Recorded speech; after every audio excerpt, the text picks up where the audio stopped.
안녕하세요. JK머니 코치 조이킴입니다. 자, 여러분들, 세상에서 노인 비율이 가장 높은 나라가 어딜까요? 혹시 아세요? 노인 비율. 나이 드신 분들이 가장 많이 사는 가장 많이보다 비율이니까 전체 인구 중에 1위 일본입니다. 그 다음에 2위가 한국이에요. 여러분들 한국의 노인 비율이 굉장히 많이 높아지고 있습니다. 자, 그 다음 문제 내볼까요? 세상에서 노인분들에서 빈곤율이 제일 높은 나라. 빈곤율. 가난한 노인들이 많은 거예요. 그 나라 1위 한국이라는 거예요. 와, 이건 정말 걱정되는 수치가 아닐 수가 없습니다. 근데 왜 우리가 지금 저는 미국에 있고 졸지아에 있고 이런데 왜 이거에 대해서 걱정을 해야 되나? 걱정되죠. 저희 부모님들이 한국에 있잖아요. 여러분들은 안 그러세요? 혹 한국에서 1세대로 이민을 오신 분들, 한국의 어떤 그런 마인셋과 또 그런 스타일로 이 미국에 사시는 우리 1세대 분들도 많기 때문에 또 그 다음에 우리 세대들이 자녀들을 안 낳잖아요. 그러니까 이 인구 비율이 막 이렇게 나눠지면서 노인들도 많아지고 이제 나중에는 전체 인구에서 반이 해당하는 분들이 노인이라는 겁니다. 이 미국도 사실 이런 노인 빈곤 굉장히 많이 문제가 되고 있는데 파산하는 비율을 한번 볼게요. 파산하는 비율을 보니까 4명 중에 1명이 노인으로 지금 집계가 되고 있고요. 특히 여기 미국은 개인이 파산하는 경우에 미국에서 가장 많이 파산이 일어나는 주가 어딜까를 제가 좀 찾아봤어요. 1위가 어딜까요 또? 1위는 여기서 가까운 곳입니다. 알라바마가 나왔어요. 2위는 미시시피, 3위는 테네시, 4위가 조지아로 나왔습니다. 조지아가 탑5 안에 들어갔어요, 여러분들. 한 10여 년 전에 또 찾아보니까 조지아가 또 탑5 안에 들어가 있습니다. 희한하네요. 여기 알라바마, 테네시, 조지아 다 이쪽 가까운 곳 아닙니까, 여러분들? 여기에 파산 지금 비율이 굉장히 높은 것으로 나왔습니다. 문제는 20, 30대 파산은 오케이일 수 있습니다. 왜냐하면 다시 일어날 수 있잖아요. 여러 가지 기능, 일도 할 수 있고 기회도 있고 하니까. 그런데 사실 60대, 70대가 넘어선 이 노인 파산, 노후에 파산을 하는 경우가 많다라는 건 이건 어떻게 다시 일어날 수 있는지 모르겠습니다. 자, 노인 파산들, 우리 노후 파산이 일어나는 이유들을 한번 제가 오늘 나눠보겠습니다. 첫 번째, 중대 질병이에요.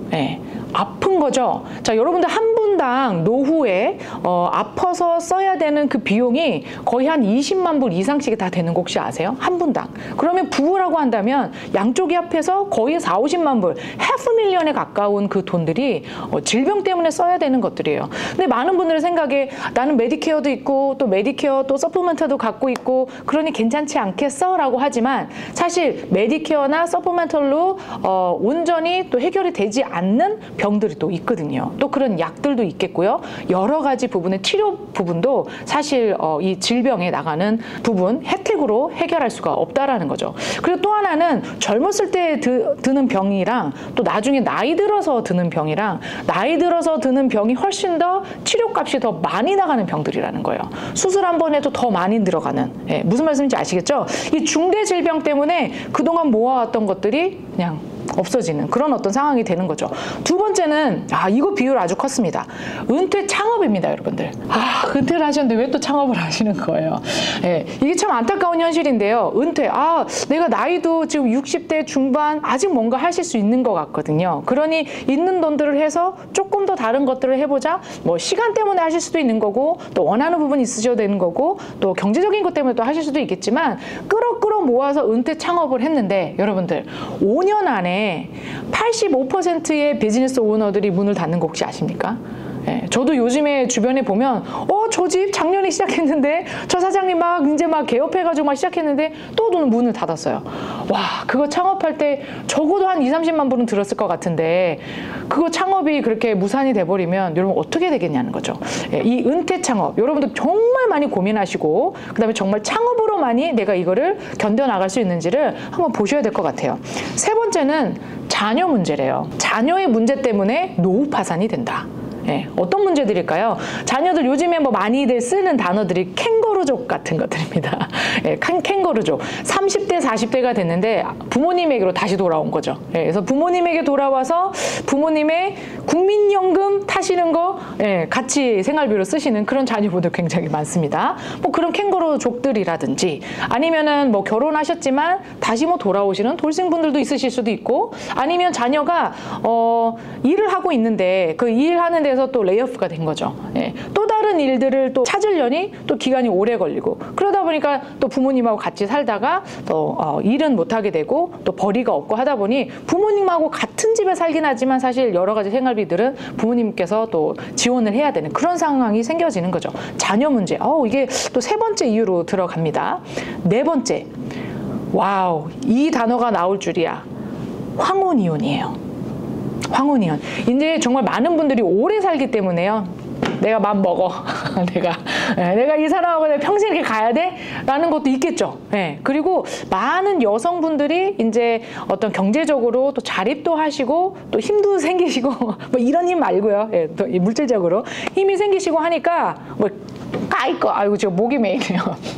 까이꺼 혼자 살아. 갈라서 뭐 이렇게 되는 거죠. 그러니 나이가 30대, 40대, 50대 때는 애들 때문에 못했다가 이제 60세 넘어가서 70세 돼서는 이제 애도 키웠고 내가 애 때문에 살았는데 예. 그때 헤어지셔서 황혼이혼이 생겨지다 보니까 와우 같이 사시던 게 두 집으로 나눠지니까 자산도 나눠야 되고 얼마나 이게 서로에게는 물질적인 어떤 고난이 시작이 되는 겁니까?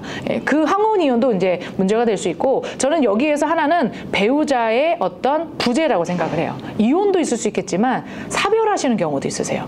예. 그러면 돈을 벌던 혹은 이 자산을 관리하던 그런 어떤 배우자가 돌아가시게 되면 나머지 돈을 벌지도 않았고 그 다음에 자산 관리를 잘 하지 않았던 배우자가 혼자 남으셨을 때 굉장히 일들이 많이 일어납니다. 예, 안 좋은 쪽으로도요. 그러니 그런 사별과 또 어떤 이혼들 이런 어떤 부분들이 이 노후 파산의 이유가 된다라는 것. 그 다음에 요것도 들어갑니다, 여러분들. 노년에 맞는 사기요. 여러분들 한국에서 왜 뉴스에서 많이 보셨어요? 보이스피싱, 그쵸? 예, 전화 받아서 은행 가가지고 은행에서 돈 빼서 보내는 저는 이 얘기 굉장히 많이 들었거든요. 그것들을 이야기 소재 삼아가지고 막 영화도 많이 나오고 사실은 그러는데 이 노년의 사기가 너무너무너무 요즘에 굉장히 큰 이슈가 되고 있다라는 거예요. 특히 전화로 또 인터넷으로 저도 이렇게 젊은데요. 이게 젊은데 저도 컴퓨터로 뭔가를 하다가 스캠에 걸려서 말이죠. 제가 700불을 썼다는 거 아닙니까? 정말 미안해요, 남편. 예. 예.